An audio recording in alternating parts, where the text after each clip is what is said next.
Hello, world. Welcome to another live interview with a very special guest, client and forthcoming author, Jess Jackson. This month in April, I have been focusing on really talking about how stories serve us and others. The thing that people often forget about their books is that, first of all, while we all want our readers to take away a great many things and have a great many benefits of having read our work, we also gain so much as the writer and the person who is spreading our message or telling our story. So through the month of April, I've been bringing on clients and friends to talk about how writing their book and spreading their light, joy, message, story into the world has served them, and also what they hope to be doing for others, the impact that they hope to make with their book. So we're going to dive into a really beautiful conversation. Jess is one of the most influential, beautiful, inspiring people that I have the honor of knowing. But before I ask her any questions, I'm going to give her the floor to introduce her fabulous self. Thank you so much for being here, for inviting me, for having me, Ali. One, you have been a phenomenal coach to help me just work through all of the processing of this story, and I'm so grateful for all of the work, effort, and love that you've put into this project with me. And I'm so excited to introduce myself to your people. So I'm Jess. I like to say I'm the quintessential big sis for inspiring vision and insight. I say big because I am honestly big. I'm 6 foot tall and I wear heels and I take up a lot of space. But I also view big as an acronym. So it is acronym the right word? Yes. Yes. B stands for something, for I some stands reason, for something, G stands for something. yes. Okay. In my mind, the definition for antonym came across, and I was like, that's not what I mean there. But it's an acronym for bold, intuitive, and goal-oriented vision and insight. So those are the things that I offer the world, and that's what I'm trying to do through the book, Sis, Your Copper and Alchemy to Shine, is offer a framework, a holistic wellness framework for finding balance to reclaim your pristine shine and inherent glow we each have in all of us. Amazing. So I love this book. No World, you have not seen this book yet, but you will need to watch out for this book. Putting the title down here in the banner for y'all. And Jess, I want you to tell people what is the whole thing behind copper. It's a beautiful, beautiful metaphor for your book. So like explain to people like, wait a minute, what's this copper alchemy business that you're talking about? Yeah. So first of all, alchemy is transformation, right? And it's usually associated with some sort of metallic substance. So we know it from historical myths of changing different metals to gold, right? Or trying to alchemize or transform something for more value. Copper generally for me is the metal, right? It's the material that we are using to transform ourselves. It's also inherent in us. I also have a slight obsession with copper. Literally, my house is decored in copper everywhere. My wardrobe is mostly monochromatic with copper. I love copper because it is warm. It's also healing, right? So it removes toxins from your body. That's why you'll see folks wearing copper bracelets or those copper wraps. It also is inherent in our blood, right? It is something that has been used in exchange for commerce. We see it in our pennies in the US. So copper is just a healing metal that is naturally inherent and occurring in our bodies and in the earth. It's something that loses its pristine or patinas over time, so it'll turn green based on how it oxidizes in its elements, but it can always be repolished and reshined. And so that metaphor is the metaphor that kind of carries the book, right? That we, just like copper, have inherent value. We are a material source from the divine to this world. And we can also lose our pristine and oxidize in the elements. In the context where I exist as a Black woman, right? And there are different forms of oppression and marginalization that I have to navigate there. And it does cause me to patina. But at the end of the day, I get to take care of myself and choose how I show up and thrive in this world. And that's the point or the intention around this metaphor for copper. Yeah. So Jess, why did you decide to write this book? Like, why this book? Why now? Like, let's do the origin story of Sis Your Copper, and then we'll talk about how it serves you and how it serves the reader. So the interesting thing is, when I was called to write, I was called to write, and I haven't like owned that part of my story, um, but I was called to write. I'm still called to share. I feel very much that my lived experience is being used as a vessel to help other people heal, and I feel very much I get to be a light or a perspective for people to see themselves through. I'm a mirror. I think that comes with like difficulties in life because I sometimes am a mirror of the things that folks are insecure about or are from their ego. And so I was definitely called to write. The timing came because I was sick and tired of being sick and tired with working so hard to feel fulfilled in myself. So like in the intro, we talk about feeling like, or I talk about feeling like I had achieved everything on the checklist, right? Like I got the education, I have the executive jobs, I now have reached milestones around my health and wellness journey. I'm able to present myself in certain ways that are absolutely reflective of who I always thought and aspired I would be. And yet I still didn't feel like I was that girl. And so writing was a way for me to process through the limiting beliefs I had about myself. Like I was able to develop a framework for like, okay, these are where some of these triggers and some of these mindsets are coming from. These are the stories that have impacted that narrative that keeps playing in my mind. So I wrote through my own healing to take me to where I want to be. So this was like, again, if the point that I'm trying to make is that we own our experience, we decide how we want to thrive and live in this world, and we can choose how to repolish and reclaim ourselves through our life. This book is a reclamation for myself and a framework and a mirror for other people to make decisions about their own lives and what they want to achieve. The timing, I was always meant to do it. I've always been called to do it. I started journaling when I was 14. It can go back to my live journals online. I was journaling when I was 13 about stuff that was happening at home in a way to like release, but also connect and also feel seen.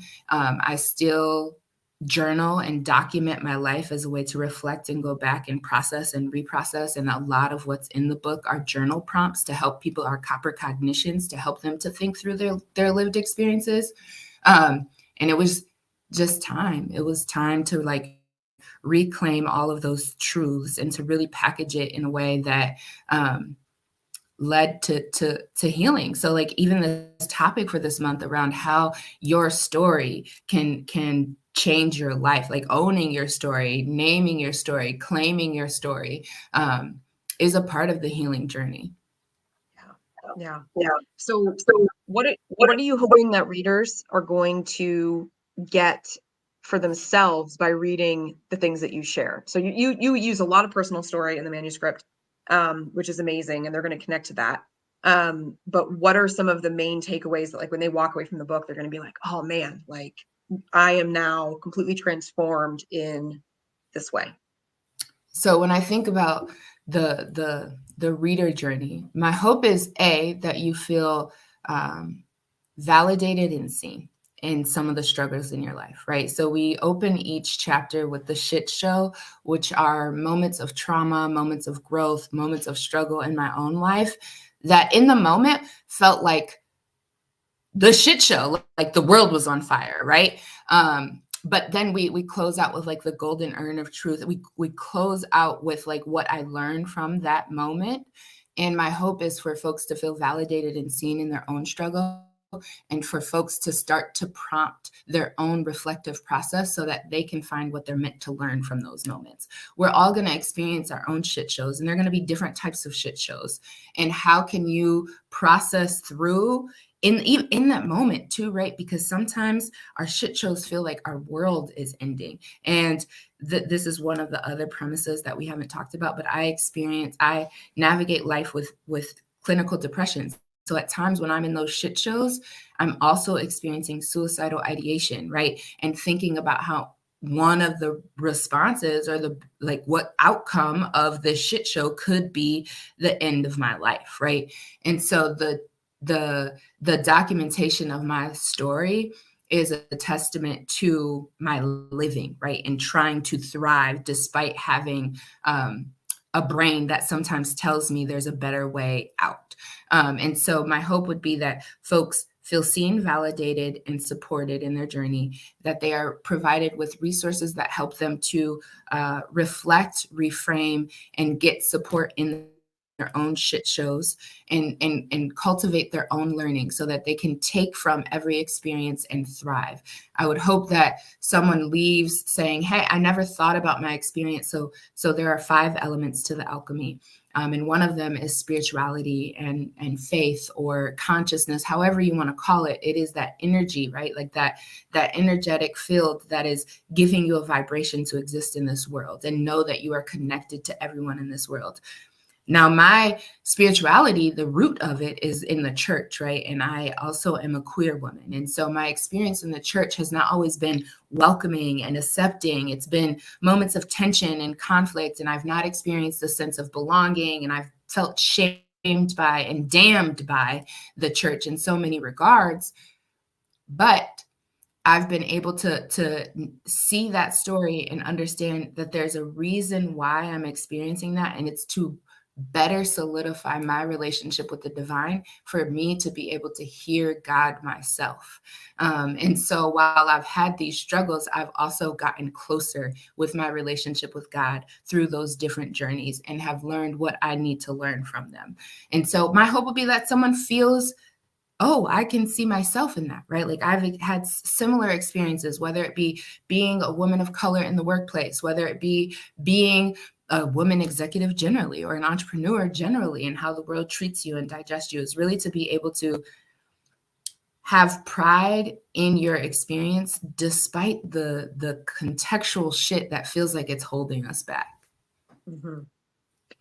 And it does all those things, folks. It really does. I mean, I know who Jess's ideal reader is, and by all of the identifiers, I do not meet any of them. But every time I have looked at this manuscript, I have learned something new. I've gained something new. I've looked at my own experience differently. And so there are so many beautiful, powerful, universal truths that are dropped in Sis Your Copper that, like, definitely would recommend anybody pick it up who feels kind of like their shine's been dulled, they're out of balance, they're looking to deepen their understanding of their critical life experiences. Like, you will find something inside of this book. So Jess, what have you gained? I mean, it's a 2-part question. So the first part here is, as you have worked on and developed the book, right? Because the book hasn't published yet. How has the book served you in the process of working on the manuscript? Let's just start there. I think the main thing is becoming unapologetic. I think that there are so many, when we think about all of those contextual elements that oxidize us, right? The things that are patinaing our copper, a lot of mine has been systemic shit, a lot of stuff that is out of my control. I talked about being 6 foot, but most of my life I've been in a fat body. I've just recently lost some weight that has changed my lived experience and how I navigate the world. I'm also a Black woman, but I'm a biracial Black woman, meaning I grew up in a white household within a world that is anti-Black, and the anti-Blackness was inherent in my household, right? Like, I'm queer, who's also come from a deeply Christian background. There are all of these contextual things that have just felt like, I can feel it right now viscerally as I talk about it. It's felt like it's been strangling me, right? Like, because I have so many conflicts of how I want to exist in this world and how I want to be just myself. But there's so many different elements that tell me what I need to perform in order to not be a stereotype, how I need to speak in order to be taken seriously, what type of space I need to be taken up in order to be seen as worthy, right? All of these things are kind of dictating how I exist. And writing the book is an assertion. And in fact, I was talking to a publisher recently, and they're like, it's establishing you as an authority. That's what author literally means. And so, yes, I authored my narrative and turned it into a framework to help other people kind of process through their own. because I can be unapologetically me in this world despite these things that feel like they're suffocating me. And so can you. And like there's an assertion of like I am enough and okay and worthy and I'm doing this. And that has been, it feels, I feel very proud of myself and very proud of my story and very proud of how I've taken the things in my life to transform them into useful tools for other people. And it's literally taught me to be more unapologetic in me, and what I believe and how I'm navigating my life. And I mean, what a beautiful gift for ourselves and then also for others, right? Because I really believe that when we can stand in our own truth and power, when we can honor our own experience, when we can re-evaluate the narrative of what we've been through and even rewrite it in some ways, we stand stronger, we stand more empowered, we stand, more confident, we stand even a little bit more healed. And when we do that, we are giving permission to everybody around us, right, to do the same. And how would the world and our communities be different if each of us was standing in our own truth and power and light versus mental garbage or, like limiting beliefs, self-doubt, shame, regret. I mean, all these things that, are more words and feelings than they are, actions, but they weigh us down. They keep us small. They keep us unwell. Even if we're already up against, mental health issues or chemical imbalances or any number of other things, all of that mental stuff that's swirling will only add to that feeling of well, just being unwell. I mean, that's the best word I can come up with at this point. Yeah. Now, what do you hope that the book is going to do for you long term, right? So it's serving you now in all these really beautiful intrinsic ways. How do you see it serving you going forward? So I just recently so in the book I talk about the 5 elements, right, which is spirituality is the foundation. We go through mental and emotional, right? So those are the things, thinking about your mental health and what you might need for chemical imbalances that are happening in your brain. There's the capital element, which are those things like financial, professional development. What are the things that you want professionally in this world that we have to exist in, for you to feel like you're thriving? There's the community aspect, right? Like those relationships, whether it be your platonic relationships, your romantic relationships, how you show up with people. And then there is the physical element, right? And I talked about really kind of owning my movement journey and how I'm nourishing my body. What am I choosing to put in my body and how I'm choosing to live my life in pleasure in my body? So those are those 5 elements. And so long term on that professional journey, I see this being a catalyst. And it's interesting because it intersects with all those elements, because I went through intensive life coaching, which I talk about in the book, that kind of led me to reveal some of the inner child wounds that I needed to heal, in order to better see myself and better live in more alignment with my purpose.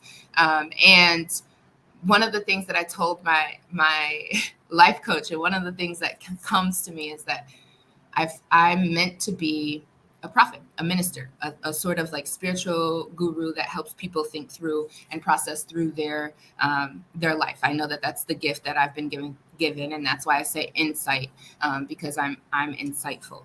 But I was like, I don't know my ministry though, because my foundation is very much Christianity.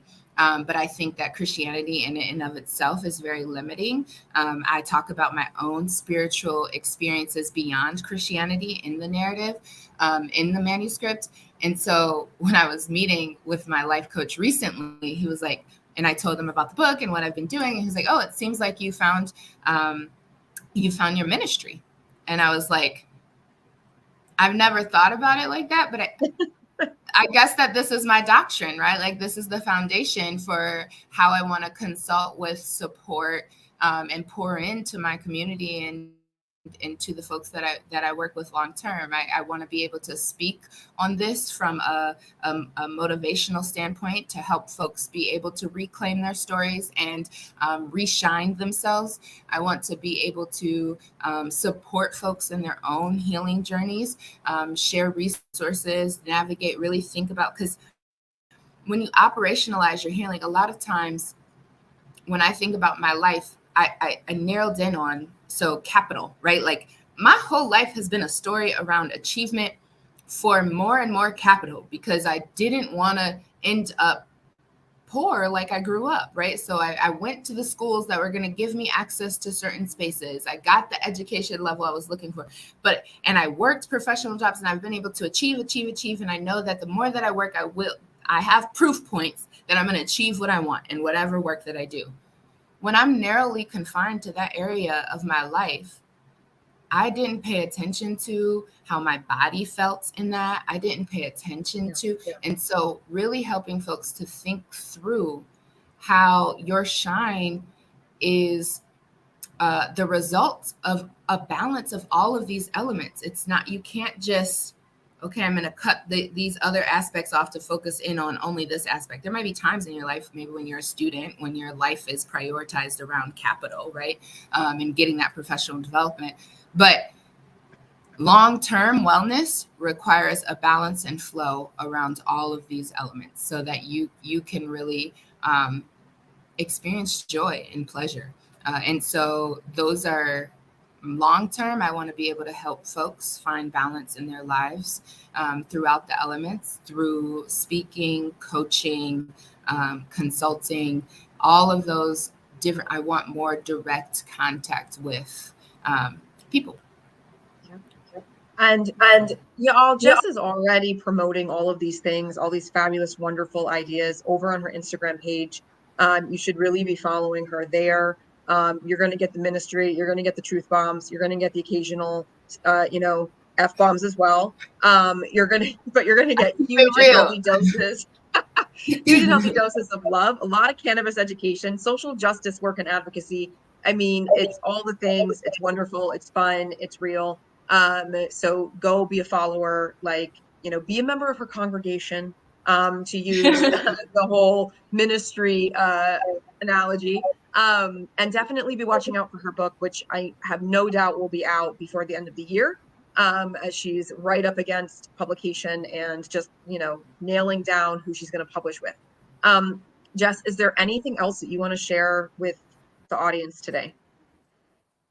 No, just your copper. Remember that you can reclaim your glow, shine yourself, and connect. Let's connect. So thanks for having me, Ali. Thank you so much for being here. Folks, if you want to join me in a one-to-one conversation about the book that you're thinking about writing, I'd be happy to do that with you. You can join me on a story stroll. It's 20 minutes. I give you a call, old school, none of this Zoom stuff. I actually punch your number in using the dial pad, and we connect. You talk to me while I take a walk and just kind of dive in with you on what book you want to write, and really talking about how you want it to serve you and how you want it to serve others. So Jess, thanks again for being here. Everyone, watch out for this book. You're going to want it on your shelf. You're going to mark it up. You're going to highlight it. You're going to fill out all of the questions, and it's going to change your life. So Jess, have a beautiful day. And world, we will see you again soon. Bye, y'all.